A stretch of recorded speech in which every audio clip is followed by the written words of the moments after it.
Charles Alexandre, vous êtes président de autoentrepreneur.fr, qui est un site d'auto-entrepreneuriat volontaire, actif, proactif. Vous venez d'intégrer la fondation ITG, qui aujourd'hui réunit un certain nombre de partenaires sociaux, de professionnels de l'emploi, du travail, autour de l'autonomie, la mobilité, les transitions professionnelles.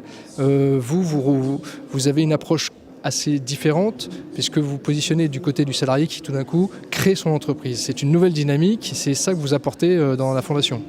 Oui, en fait, on vient d'intégrer la fondation ITG. On est très content d'ailleurs d'avoir intégré cette fondation, parce qu'au-delà de nous, c'est les auto-entrepreneurs en fait qui sont aujourd'hui reconnus comme une classe à part entière, comme des travailleurs à part entière, pas des sous-entrepreneurs, etc. Donc, ce qui est intéressant, c'est que voilà, on intègre cette fondation d'alternative à l'emploi et j'allais dire j'allais plutôt rebondir et parler de notion d'activité, puisque nous, on est plutôt sur l'activité en tant qu'auto-entrepreneur. Et effectivement, l'auto-entrepreneuriat est une réponse crédible à cette espèce de faillite de l'emploi qu'on a en France aujourd'hui.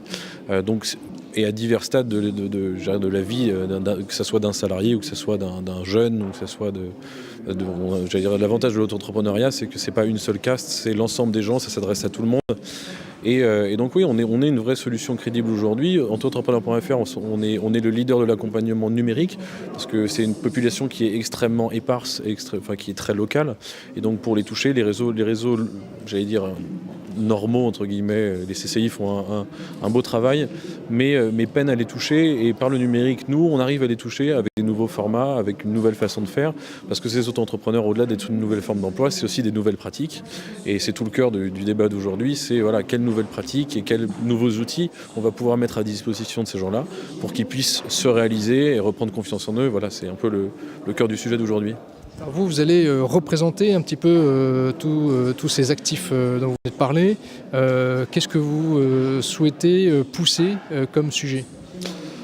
On veut pousser le sujet de la mobilité parce que mais aussi celui de la proximité. Assez paradoxalement, parce que les auto-entrepreneurs, par exemple, typiquement nous, on vient de lancer une plateforme d'annuaire pour mettre en relation des gens qui ont des besoins avec des auto-entrepreneurs qui sont à côté d'eux.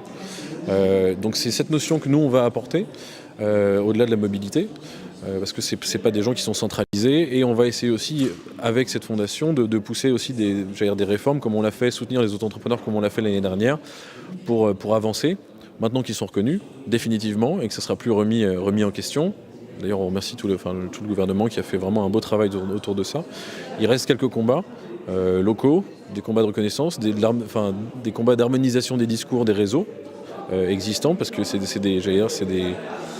des spécimens qui ne maîtrisent pas vraiment. Donc voilà, on va les accompagner là-dessus, et avec l'appui de la Fondation, on va pouvoir vraiment faire du beau travail et à divers étages, que ce soit au niveau institutionnel ou que ce soit...